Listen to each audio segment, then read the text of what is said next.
কাঁচামালের অভাবে গত মাসের 7 তারিখ থেকে বন্ধ কারখানা। গেটের বাইরে সাসপেনশন অফ ওয়ার্কের নোটিশ ঝুলিয়েছে রানীগঞ্জের বল্লভপুর পেপার মিল কর্তৃপক্ষ। বেতন বাকি 2 মাসে কর্মহীন প্রায় 300 শ্রমিক। কারখানা খোলার দাবিতে গেটের বাইরে আন্দোলন চালাচ্ছে বাম শ্রমিক সংগঠন সিটু। রবিবার সেই আন্দোলনের ধর্ণামঞ্চে হঠাৎ উপস্থিত আসানসোল দক্ষিণের বিজেপি বিধায়ক অগ্নিমিত্রা পল। মঞ্চ থেকে রাজনৈতিক রং না দেখে শ্রমিকদের পাশে থাকার বার্তা নেত্রী। আমরা স্তব্ধ করে দেবো আসানসোলকে, এটা চলতে পারে না। আপনারা হয়তো ভাবছেন, সরকার ভাবছে যে এরা তো ঘেউ ঘেউ করবে, যেরকম বলে ডিএ কর্মচারীদের যেরকম বলে না, ঘেউ ঘেউ করো না। আমাদের মমতা ব্যানার্জি বলেন এরা জানে ঘেউ ঘেউ করবে 1 মাস, তারপর তো চুপ করে যাবে, ও অত পাত্তা দেওয়ার দরকার নেই। না, বললাম তো আগুন জ্বলবে। শ্রমিকদের পেটে যদি লাথি মারেন আগুন জ্বলবে। একটা নতুন ফ্যাক্টরি আনতে পারেন না, আর যে ফ্যাক্টরি আছে সে বন্ধ হয়ে যাবে, আপনি কোনো স্টেপ নেবেন না, এ চলবে না। ঘটনাকে কেন্দ্র করে শুরু হয়েছে রাজনৈতিক চাপানুতর। অগ্নিমিত্রা পালকে তো এর আগে দেখতেই পাওয়া যেত না, এখন এসে পরে ভোটের জন্য খালি শ্রমিকদের পাশে আছি যাতে সিম্পিতি কিছু পাওয়া যায় তার চেষ্টা করছে। কিন্তু শাসক দল চেষ্টা করছে সবসময় যে পেপার মিলটা জলদি খুলবে। আর 3 তারিখে বসার কথা ছিল আমাদের সঙ্গে ডিএলসিতে, আমাদের চিঠি দেওয়া হয়েছে।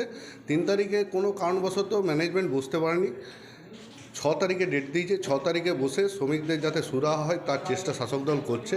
আর আমরা সবসময় শ্রমিকদের পাশে আছি, আর মিল তাড়াতাড়ি খোলাবার ব্যবস্থা করছি। আর পেছনে যে বাকি টাকা সেটাও খুব জলদির মধ্যে দিয়ে দেবো। এটা প্রথমবার বিজেপিকে দেখা যাচ্ছে সিপিএমের সাথে, কিন্তু আন্ডারগ্রাউন্ড চিরকালই বিজেপি আর সিপিএম একসাথে রয়েছে। তৃণমূলকে আটকানোর জন্য বিজেপি আর সিপিএম সেই 14 সাল থেকে একসাথেই কাজ করছে। কখনো রামের ভোট বামে আর বামের ভোট রামে, এটা চলছে। এটা রানীগঞ্জে প্রথম দেখতে পেলেন, কিন্তু এটা আমরা অনেকদিন ধরে। কারখানা বন্ধ নিয়ে কেন্দ্র ও রাজ্যকে একযোগে আক্রমণ সিটু নেতৃত্বে। সিটুর নেতারা বলছেন, এলাকার বিধায়ক হিসাবে অগ্নিমিত্রা এসেছেন, তাই তাকে স্বাগত জানিয়েছি। আমরা করেছি শ্রমিকরা পেপার মিলের সিআইটুর পক্ষ থেকে আমরা চিঠি দিয়েছি। বংশগোপাল চৌধুরী বন্ধ হওয়ার পরই রাত্রে পৌঁছাতে পারেন, তাহলে সেন্ট্রাল গভর্নমেন্ট রাজ্য সরকার কি ঘুমোচ্ছিল? সেন্ট্রাল গভর্নমেন্ট সিএলসির দপ্তর আছে কলকাতাতে, সেই কি জানে না? একই রকম রাজ্য সরকারকে যেমন কাঠ করে দাঁড় করানো উচিত, সেন্ট্রাল গভর্নমেন্টকেও তো দাঁড় করানো উচিত। তা আমরা রাজনীতির বিষয় চাই না, রাজনীতির মাঠে রাজনীতির আলোচনা হবে। এখন এমএলএ হিসেবে তিনি এসছেন, ভালো কথা, আমরা ওয়েলকাম জানিয়েছি। আমরা চাই যে কারখানা খুলুক, শ্রমিকরা বেতন পাক। মালিক পক্ষের সঙ্গে তৃণমূল, শ্রমিকের সঙ্গে বিজেপি, তাই অগ্নিমিত্রার সিটুর মঞ্চে যাওয়াটা যথার্থ বলছেন বিজেপি নেতা জিতেন্দ্র তিওয়ারি। বিজেপির তো সমস্ত নেতা নেত্রীরা সবসময় শ্রমিকদের পাশে।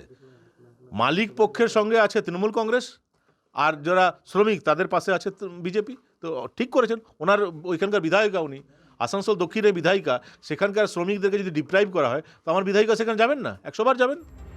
রাজনীতির ময়দানের বাইরে দাঁড়িয়ে রাজনৈতিক নেতৃত্বের এই উদ্যোগ আদৌ শ্রমিকদের মুখে হাসি ফোটাবে কবে, এখন সেটাই দেখার। আসানসোল থেকে সৌমিত্র গঙ্গোপাধ্যায়ের রিপোর্ট, NKTV বাংলা।